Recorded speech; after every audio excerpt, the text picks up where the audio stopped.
These PvP leaks have changed my life, and now they're going to change yours. You can see right here, you can see the opponent's deck, and this is what it's going to look like. We can actually make so many conclusions just from these leaks. I have 3 to show you. You're going to want to stick around for this. Let's start right off with this one.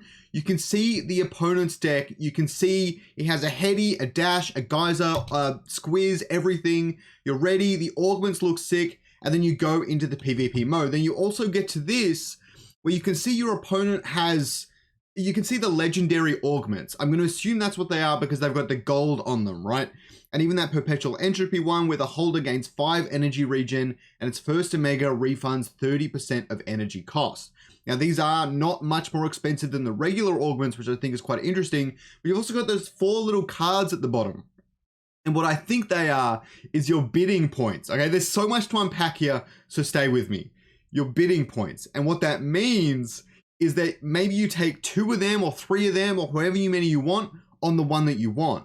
If your opponent places their 4 all on the one you place 3 on, you're not going to get it. Then maybe you placed one on a different one of the bidding options, and then you get that card. Maybe you split it up amongst everything, and your opponent just tries to take 2 or 3 of them away from you. There's so much to consider here. There's going to be so many mind games. It's actually going to be so much fun. And if we zoom into the top, you can see the different rounds, okay? So this is the bidding round for the legendary augments. Then you have 3 what looks like regular rounds, another bidding round for augments, more rounds, and so on and so forth. Now, we don't know exactly how this is going to be calculated, and maybe those 3 dots there are more just place 3 alluvials rather than 3 whole rounds of combat. But there's so much to unpack here. I'm very excited. So if we keep going through the thing, you can always see your own deck. But more importantly, when you scroll to the top, you can see your opponent's deck, which is a needed and necessary UI addition. But it looks really, really great. And not only that, it doesn't really have filters. I don't know if they're going to be added in, but it's kind of unimportant if that's how big the deck is. In this case, it looks like it's 12 cards in the deck. Could be more or less when the game comes out. But what's more important is you can see everything. All the augments are grouped together. All the tiers and stages and things are grouped together. You can see it starts off with the tier 1s, 3, 4, so on. And it's just, it is mind-blowing. I'm loving it. I'm loving it. And we have 2 more leagues to get to. We have 2 more. Which is right here. You can see the 2 opponents clashing and then the deck pops up, which is really, really great.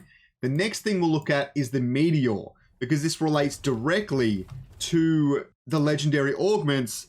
This meteor will be one of the legendary augments. That is the point of it. This will be one of the legendary augments. I don't know which one it's going to be or if it was showed in that other leak, but one of them could send down meteors raining on your opponent, and then they will have to fight back and try and play around it, which is going to be absolutely awesome. The last one we've got here is augment drawing. Now, I have no idea what this means, okay? I'm going to try my best to speculate. You can see some other parts of the UI in this, but they're very similar to the other one. It's also not rendered out, but it has draw. And what happens is the 2 on the outside get destroyed by the looks of it, and the 2 on the inside are going to each player. So maybe there are default augments that everyone's going to get maybe at random in their deck as you play through the game. Or maybe you're prioritizing different augments, and maybe it's some sort of mulligan feature, similar to how you might have something like that in Hearthstone, where at the start of the game, you can kind of manipulate what your starting hand might look like just a little bit. So I don't know where that's going to happen. The other thing is it could be a simple coin flip. It could be a really neat way of doing a coin flip to decide who places their units first on the board, if that even matters. I don't think it does, but that'd be a pretty neat feature to have.